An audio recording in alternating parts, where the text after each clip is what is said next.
Welcome, Gemini. This is Regina from Pacific Tarot, getting ready to do your August general reading.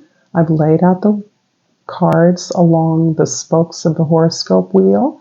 I will clarify with the Crow Tarot and finish off with a couple of oracle cards. So let's get started, Gemini.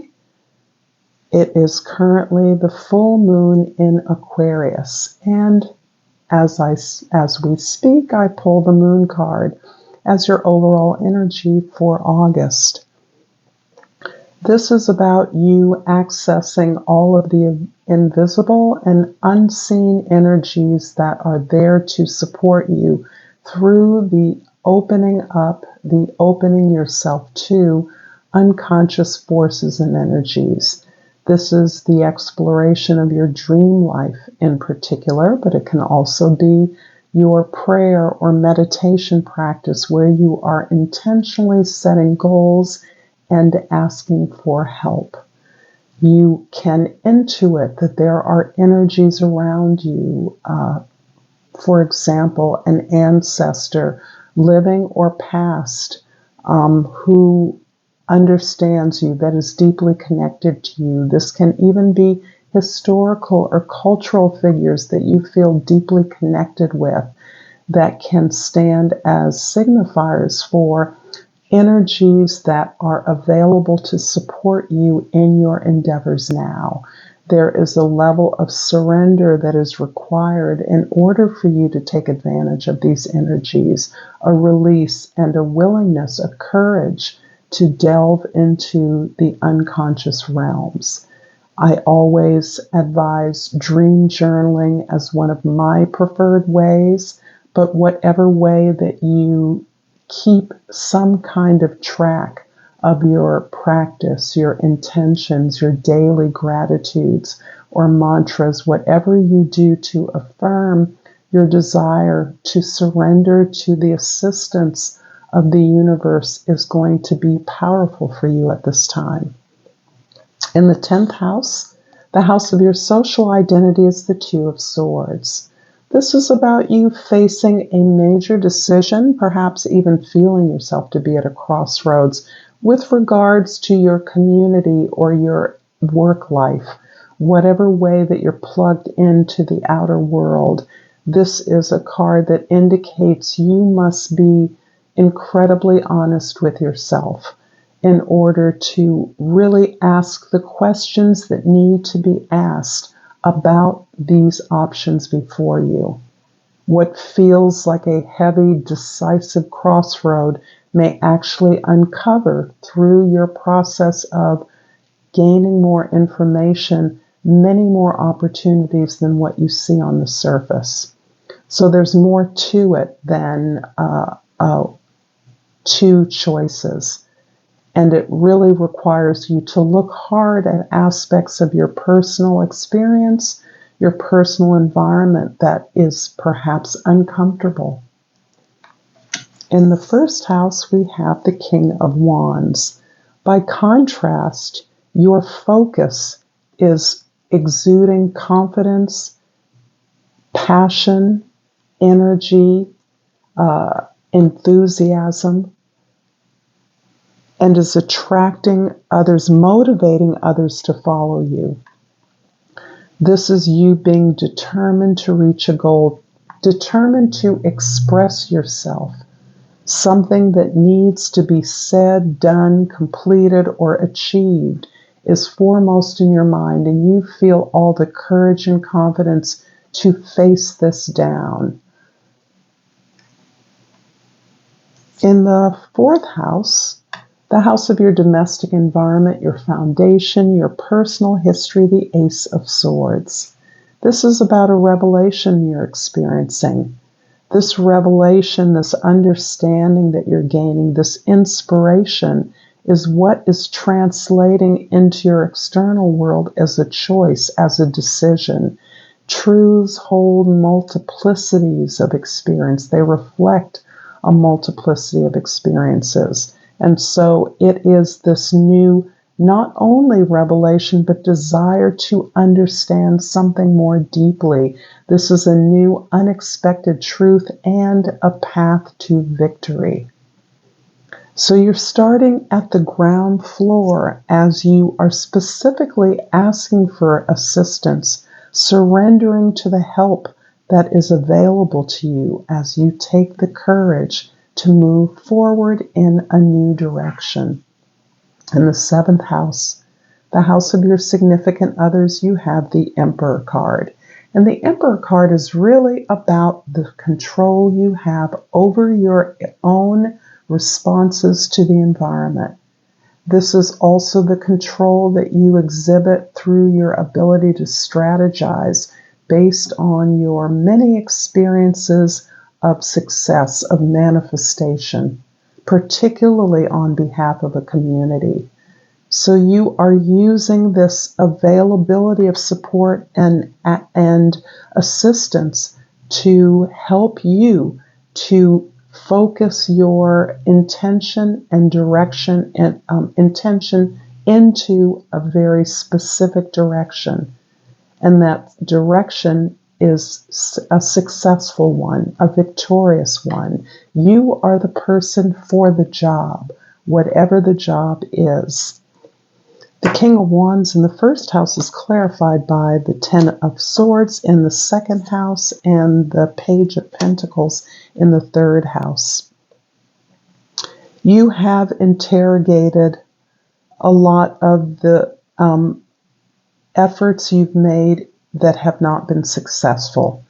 You have broken those apart, broken those down in ways that helped you understand why things weren't successful and how your actions or words or beliefs limited the success of those specific circumstances. Having surrendered, having finally understood that those were not circumstances that served you ultimately, you're now in the position to appreciate the lessons learned and to release those lessons, making place for your willingness to learn new things. You're moving forward with an openness to try things that you haven't tried before, to learn from perhaps other masterful individuals, other powerful people that are able to share, willingly share what they know with you, seeing you perhaps as the very capable person who is bringing a particular plan to a successful fruition. The Ace of Swords in the 4th house is clarified by another 10, the 10 of Cups in the 5th house, and the 8 of Swords in the 6th house. You are being offered a community along with a possible offer for a new enterprise, a new project.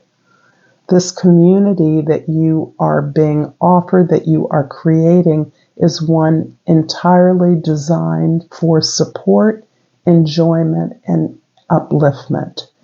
A constant reminder as you interact with others who offer their support and who seek your support, that you are capable of much more and a deeper understanding of the nature of the service of your project. This is about finding happiness in the process of supporting and being supported.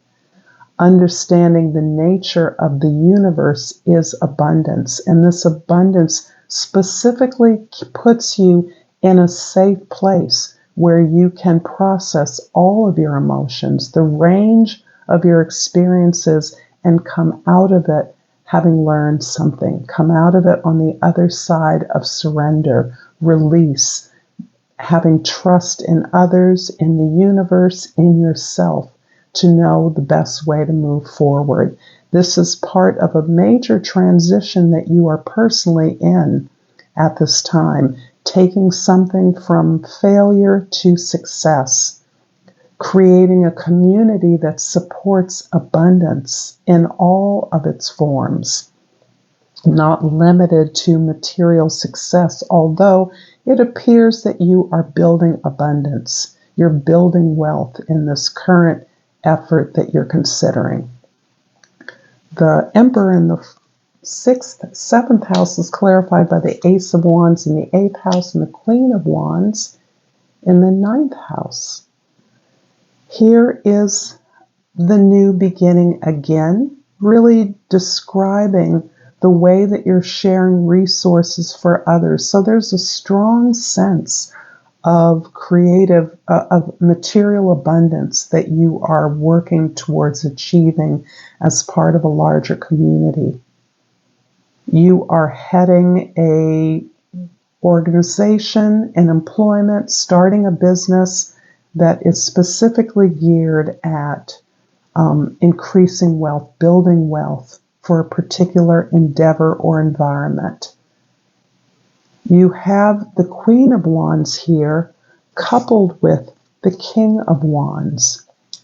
This is indicating that you are exemplifying a powerful partnership. You may be connecting with either a strong mentor, a boss, a co-partner, a co-founder, a personal partnership that is helping you to bring this product, this effort, this project to an international stage, giving you global reach, global distribution, allowing you to educate the public regarding the benefits of your service or products. You are exuding confidence, clarity, and coming from a heartfelt space that not only talks about the accumulation of abundance, as in the form of wealth, but feeling good, feeling better, being courageous, being stronger, and inspiring that in others. The Two of Swords in the 10th house is clarified by the Knight of Cups in the 11th house and the Sun card in the 12th house. So this exercise, this activity where you are channeling so much power, you're making way for, you're surrendering as you ask for assistance, specifically in a way that is opening up your heart. And the information you're seeking comes from your experience, your emotional experience. That is what you are now discovering and exhibiting as you work towards organizing this project, pulling it together in some way. Not only does the project itself elevate your sense of happiness and wholeness, but it engenders that among those you're working with, so that this work becomes playful and joyful and allows everyone to more deeply understand the nature of the service or product, the enlightened nature of this work that you're doing, how the product or service is elevating those who participate in it, use it, and improve their communities or their lives through the participation in the project and in the service or product. I hope this reading is resonating for you, Gemini. If so, please like and subscribe to my channel, Pacific Tarot. I love all of the comments, donations, and shares that you give to me, that you support me with. So I pulled Judgment. I understand that everyone has their own unique path and challenges. And I'm also going to finally pull a crystal oracle just for a little more support in your own practice of meditation. Now those fell face down, but I'm going to take the beautiful opal. The key word is joy. My soul dances and sings to the vibration of joy. Thank you, Gemini. Until next time, namaste.